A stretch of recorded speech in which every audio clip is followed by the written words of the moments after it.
capítulo 19 del curso bíblico recorrido por las Sagradas Escrituras por el libro de Hechos de los Apóstoles. 41 versos tiene el capítulo 19 del libro de Hechos de los Apóstoles, donde se narra el recorrido del tercer viaje misional de Pablo y los compañeros que le ayudaban, los cuales podrán ser complementados con las cartas enviadas a las iglesias que estaban dejando fundadas en diferentes regiones, en las cuales encontrarán muchos más detalles que se omiten en este libro.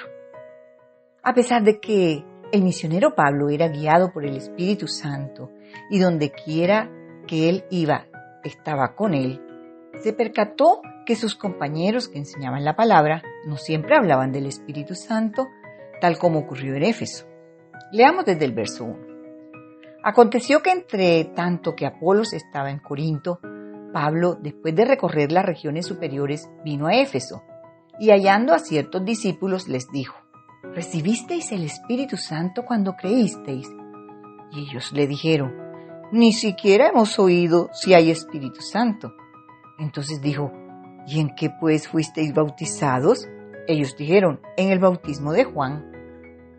Cuando les explicó que había otro bautismo, todos desearon ser bautizados en el nombre de Jesús, y el Espíritu Santo vino sobre ellos, y enseguida empezaron a manifestar su presencia, hablando en lenguas y profetizando. Y se quedó con ellos unos 3 meses. Pasado este tiempo volvieron a levantarse en su contra, y no quisieron que siguiera enseñando cada sábado en la sinagoga. Así que se fue a la escuela de Tiranno, donde enseñaba diariamente. Leamos desde el verso 10. Y así continuó por espacio de 2 años, de manera que todos los que habitaban en Asia, judíos y griegos, oyeron la palabra del Señor Jesús. Y hacía Dios milagros extraordinarios por mano de Pablo, de tal manera que aún se llevaban a los enfermos los paños o delantales de su cuerpo, y las enfermedades se iban de ellos y los espíritus malos salían.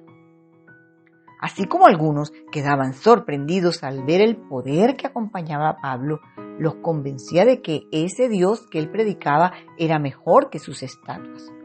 Otros se llenaban de razones para rechazarlos, principalmente porque se estaban viendo afectados en su economía y en su manera como lograban adeptos a los que pudieran engañar, sacándoles su dinero, ya que aquellos que practicaban la magia, haciendo espectáculos, exorcijando a los endemoniados y vendiendo imágenes de su diosa Diana de Éfeso, estaban viendo disminuidas sus ganancias en la medida en que la gente dejaba de creer en ellos.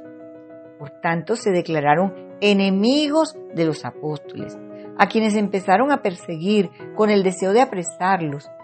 Por tal motivo, reunieron a multitudes para pedir que los expulsaran de Éfeso. Desde el verso 14 se cuenta que 7 muchachos, hijos de Seba, sacerdote judío, que practicaban el exorcismo, se enfrentaron a un hombre poseído por un espíritu malo, que los enfrentó y les dijo: A Jesús conozco, y sé quién es Pablo, pero vosotros, ¿quiénes sois? Y el hombre en quien estaba el espíritu malo, saltando sobre ellos y dominándolos, pudo más que ellos, de tal manera que huyeron de aquella casa desnudos y heridos. Y esto fue notorio a todos los que habitaban en Éfeso, así judíos como griegos, y tuvieron temor todos ellos, y era magnificado el nombre del Señor Jesús. Fue tal el impacto en los que practicaban la magia y tal temor reverencial hacia Dios, que se entregaban a Cristo y decidieron quemar sus costosos libros de hechicería avalados en 50 piezas de plata. Estos libros y pergaminos llenos de encantamientos mágicos, amuletos y conjuros eran bien conocidos en Éfeso y eran valiosos. El valor en la actualidad se ha estimado que está entre 1 millón y 5 millones de dólares. Dicen los versos 21 en adelante que pasadas estas cosas, Pablo se propuso en espíritu ir a Jerusalén después de recorrer Macedonia y Acaya, diciendo: después que haya estado allí, me será necesario ver también a Roma.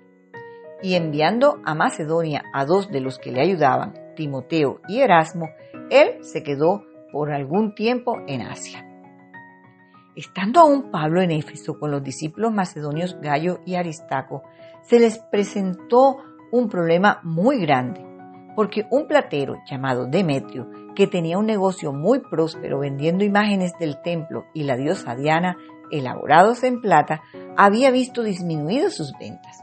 Así que reunió a los orfebres para provocarlos a una protesta en contra de estos varones de Dios y les dijo, leamos desde el verso 26, ustedes veis y oís que este Pablo, no solamente en Éfeso, sino en casi toda Asia, ha apartado a mucha gente con persuasión, diciendo que no son dioses los que se hacen con las manos. Y no solamente hay peligro de que nuestro negocio venga a desacreditarse, sino también que el templo de la gran diosa Diana sea estimado en nada y comience a ser destruida la majestad de aquella a quienes veneran desde Asia y el mundo entero. Era tal el alboroto de los manifestantes que gritaban por casi 2 horas arengas en defensa de la diosa Diana que los amigos de Pablo y algunas autoridades de Asia le rogaron que no hiciera presencia en el templo, lugar de los hechos, puesto que su vida corría peligro, porque los judíos como Alejandro no estaban dispuestos a apoyar a Pablo, pero ni a ellos escucharon.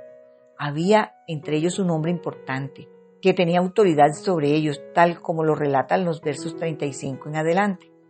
Entonces el escribano, cuando había apaciguado a la multitud, dijo, varones efesios, ¿y quién es el hombre que no sabe que en la ciudad de los efesios es guardiana del templo de la gran diosa Diana y de la imagen venida de Júpiter?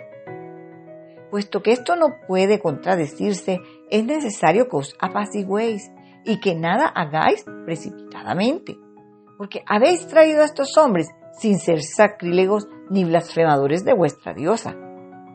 Que si Demetrio y los artífices que están con él tienen pleito contra alguno, audiencias se conceden y procónsules hay. Acúsense unos a los otros. Y si demandáis alguna otra cosa, en legítima asamblea se puede decidir. Porque peligro hay de que seamos acusados de sedición por esto de hoy, no habiendo ninguna causa por la cual podamos dar razón de este concurso. Y habiendo dicho esto, despidió la asamblea. Una vez más, Dios les resolvió el problema a sus fieles servidores, sin que ellos intervinieran, levantando a uno que sin querer los defendió y los libró de la cárcel y de la misma muerte. Espere mañana el capítulo 20 del libro de Hechos de los Apóstoles.